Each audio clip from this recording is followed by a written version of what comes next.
Welcome back. In today's lesson, we're going to be talking about some more of the shape classes, including the line class. Now, a line connects 2 points with 4 parameters, the starting x, starting y, and the ending x and ending y. This will obviously be fairly simple since you have to get your starting point, you have your x, y, and then your ending point has an x, y. So it's not too complicated to understand. In addition, a line can be created with a fairly simple constructor. Either you have your default line, or you have your line with your starting x, starting y, and your ending x, ending y. With 4 parameters that make sense, each of which are double properties, start x, start y, end x, end y. So there's actually not too much to think about in terms of the theory for a line. In fact, we can actually get started right here. All we have to do is make sure we import the appropriate line class. Now the line class, just like the text class that we've talked about in the past, will be included in the JavaFX .scene.shape.line. This will allow us to use the line class natively. In addition, today we're going to be creating our own custom class.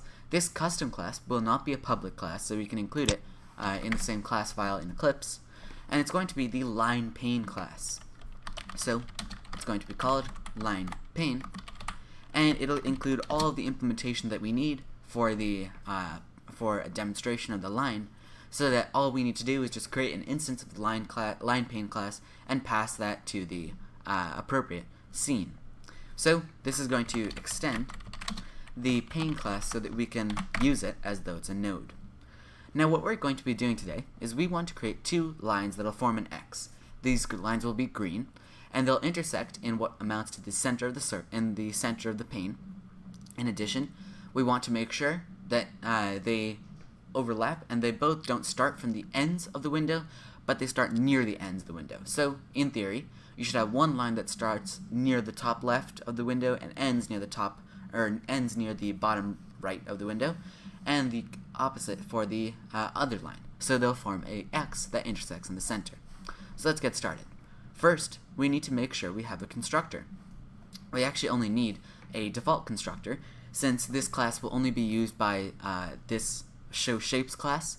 So it only needs a noArg constructor, and that noArg constructor, even if it's not passed any relevant arguments, will still construct everything we need, which is to say an X. So we're going to say public line pane, and then inside it we'll have the implementation of the line pane class, which will include everything we need to do. So first we're going to create a new line object. It'll be equal to a new line, and then we have to pass it parameters. We're going to be passing it the parameters of 10, 10, 10, and 10. Now what this says is that we want a starting x of 10, a starting y of 10, an ending x of 10, and an ending y of 10. So in theory, this is just a point, but we'll modify this so that it actually becomes an appropriate line. The way to do that is we're going to say we want line1 dot end x property,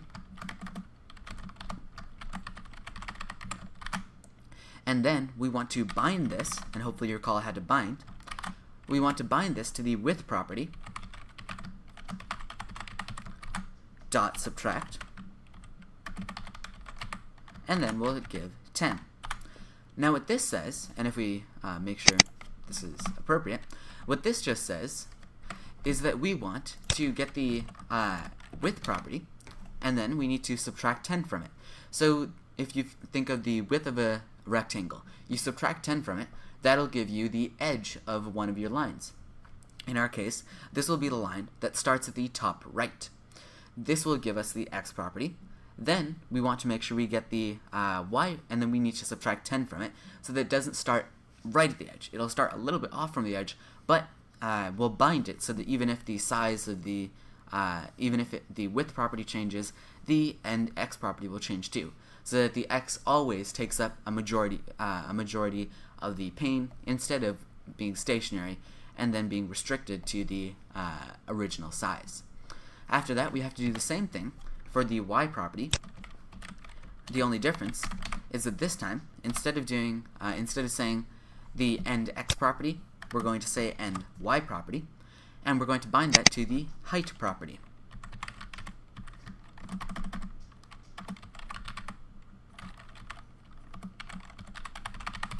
and then we're going to subtract 10 again, so that once again, this will reach from one end of the rectangle to the other end. After that, we can now set a stroke width. Now, because this is a shape object, we can set a stroke width, and we're going to say line 1 dot set stroke width, and then we provide our stroke width. This is going to be a pixel length. We're going to say 5 pixels. We'll do the same thing for the second line, by the way. And then we can set our color. So we're going to say, as I mentioned, we want a green line. So we're going to say set stroke, and then we're going to provide the color green. And with that, now all we have to do is make sure we add this to the pane. So we're going to say get children dot add, and then we'll add line 1. And in fact, this is very similar to how the second line is going to work, so we're going to end up copy pasting most of this. Now, as long as we have the parenthesis, that error will go away, and now we can copy paste it. I'll have an enter just for readability, but all we have to do now is change this from line 1 to line 2. Then we have to make sure we change every instance of line 1 to line 2 correspondingly. However, because everything is actually so similar, where the end x property, or the properties should still be bound to similar objects, we can copy paste this with very little changes. However, it's important to note that there is one big change that we have to make. Instead of saying the end x property and end y property, we in this case have to say the start x property and the start and the end y property.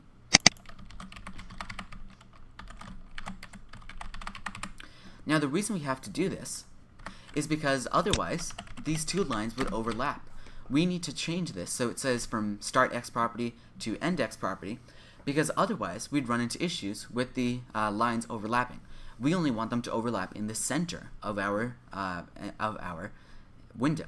So now that we've created our custom line pane, we can see what it does. What it does is it creates two lines. These two lines have the end x property in the first case bound to the width minus 10, and in the second case the start x bound to the width property minus 10. Then the end y is always going to be bound to the height property minus 10. And then we have the set stroke width and the set stroke. Both are going to be the same, stroke width of 5 and a set stroke of green. And then we get the children and add this to the appropriate pane. With that, now all we have to do is make sure we create a new stage. So we're going to call this stage 2. It'll be equal to a new stage. Then we have to create a new scene. We'll call this scene 2. It'll be equal to a new scene. And then we'll create a new line pane object. And we can do this because, once again, the line pane extends the pane class, so it can be used as a node. And then we'll create a window with a size of 200. This is because it's just a default size. There's no reason it can't be bigger, but 200 is a good size to demonstrate. Then we need to set the title.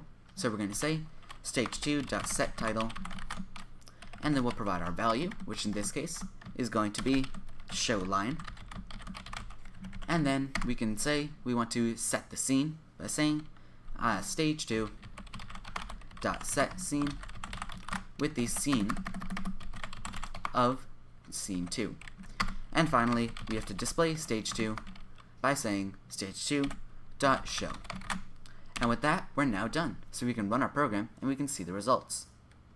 So if we run our program, you can now see that we still have our old window, but that's because we want to keep it there. We didn't get rid of that stage. But we also have this second line.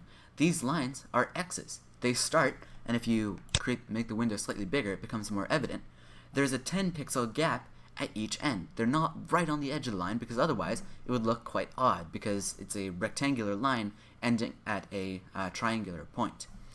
So you have your two lines, and they intersect right in the middle. And you might have noticed that even though I resized the window, the X and the line still intersect at the same point, and they changed their size correspondingly to how the window is sized, because of how we set up our binding right here. Now you might have one final question. You might be saying, well, why do we have to change the start X property and from the end x property to the start x property, but we didn't change the end y property to the start y property. This is because of how we created our line. We created our line with 10, 10, 10, 10, meaning a default xy of 10, 10, and a default and an end xy of 10, 10 as well. But when we reset the end and start, this automatically just moves. If you were thinking about it, you had a point. Then originally we changed the ending x property so that it lined up to one end, and we didn't need to change the end y property. We didn't have to modify that from line 1 to line 2 because as long as we move the x property, the y property needs to stay where it is. The y property is automatically set to be at the end of the window. You only have to change the x property so that you get a diagonal line. If you didn't change the x property, you would get overlapping lines, or if you slightly modified it, you could get a vertical line or a horizontal line. Now that we've talked about the lines, we can now start to talk about rectangles, which are kind of just a modification of lines. A rectangle is defined by the parameters x, y, width, height, arc width, and arc height. Now, the x and y are the xy coordinates of the top left corner. The width and height are the width and height of the rectangle, which are by default 0.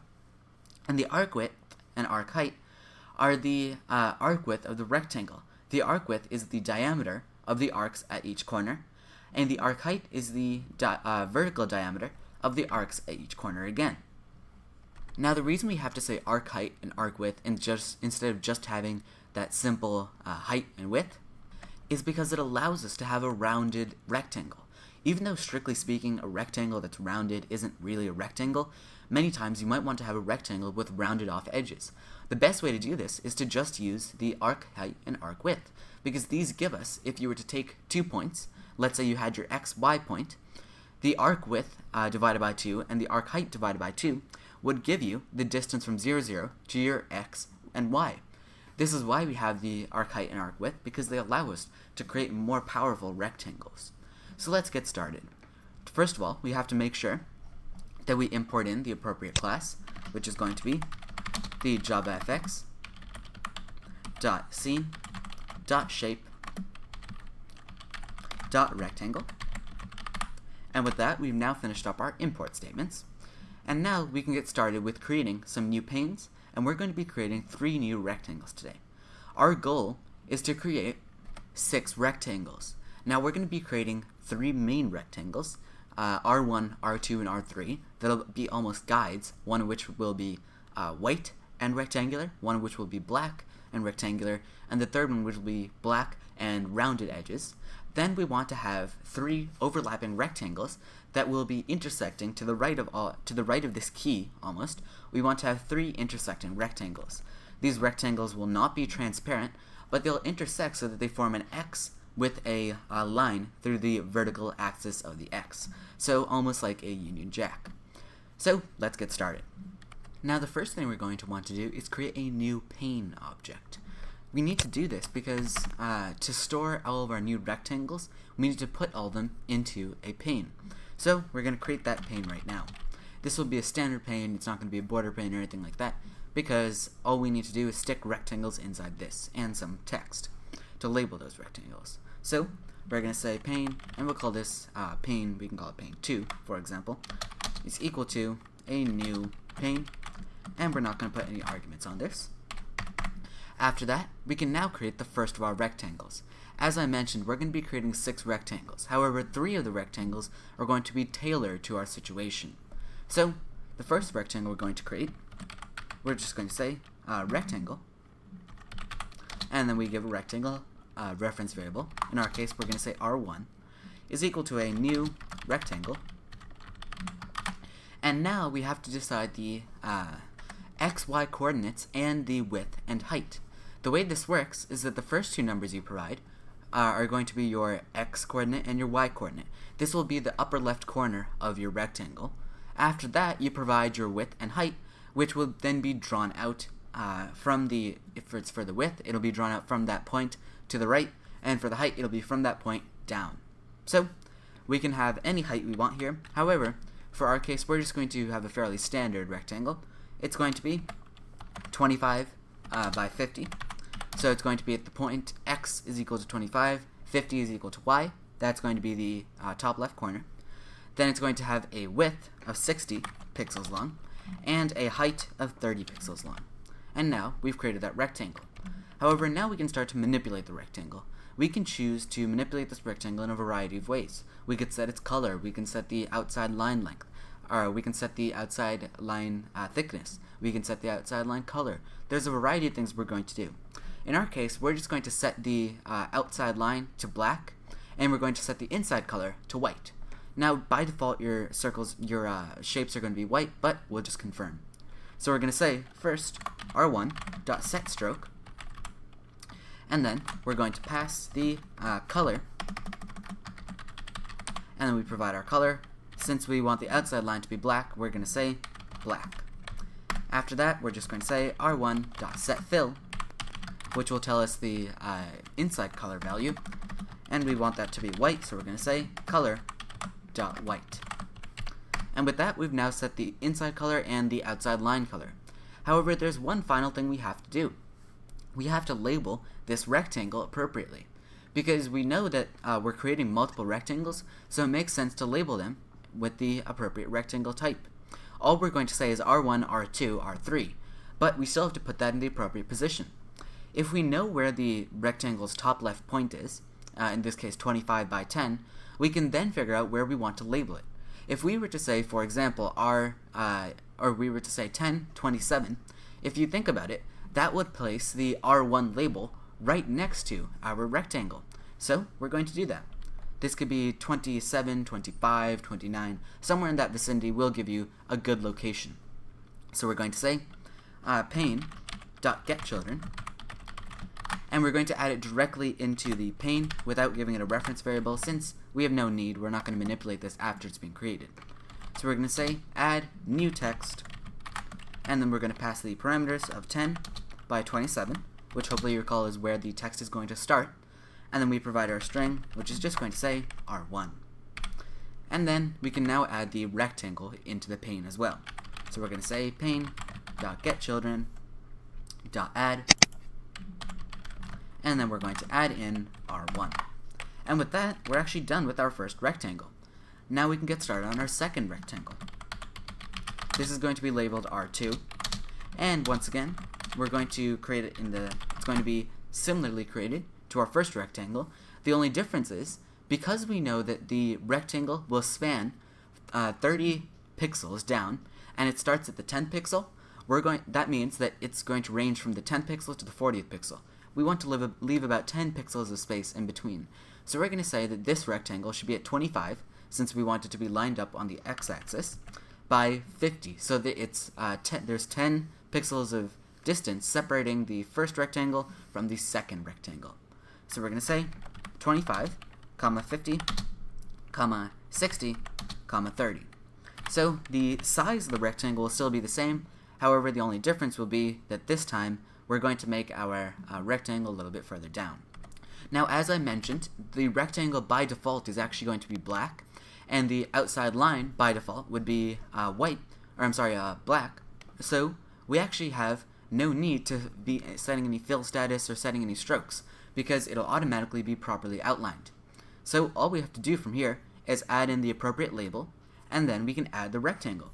And to do that, we're actually just going to copy paste what we had up here, since the only thing we're going to have to change is R1 to R2, and we have to change the position of the pixels, because now that we're 40 pixels down, we have to move from 27 to 67. And with that, we've now finished up our second rectangle as well. So now all we have left is that third rectangle, and then the overlapping rectangles. Now that third rectangle, as I mentioned, is going to be a little bit different. We're going to make it rounded. So hopefully you recall what I mentioned about the arc height and arc width, that we can use it to have a rounded edge on our rectangle, and we can use it and we can set a specific length that'll make the rectangle's rounded edge either take up a long part or a very small part. Remember, the more you round the rectangle's edge, the more and more it'll become like an ellipse. So all we have to do is first create our rectangle, and that rectangle is going to be called R3. It's just a new rectangle, and this time, keeping with the theme, we're just going to move 40 pixels down. So we're going to keep going with the 25. So we're going to say 25, 90, since 50 plus 40 is 90, and then 60, 30. So the same size as the previous ones, except this time we want the edges to be rounded. Now we have a choice here.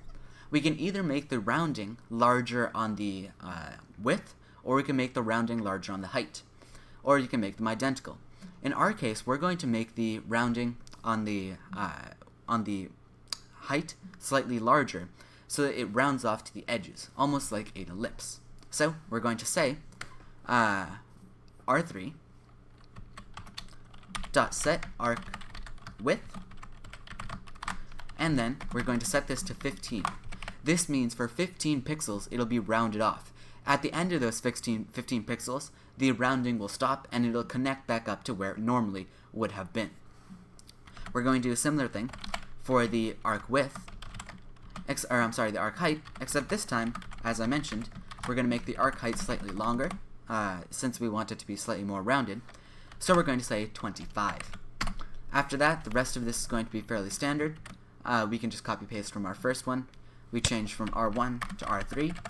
We move this time 80 pixels down, so we're going to go to 107, and then we add in R3. And with that, we're now done with the 3 rectangles and their labels.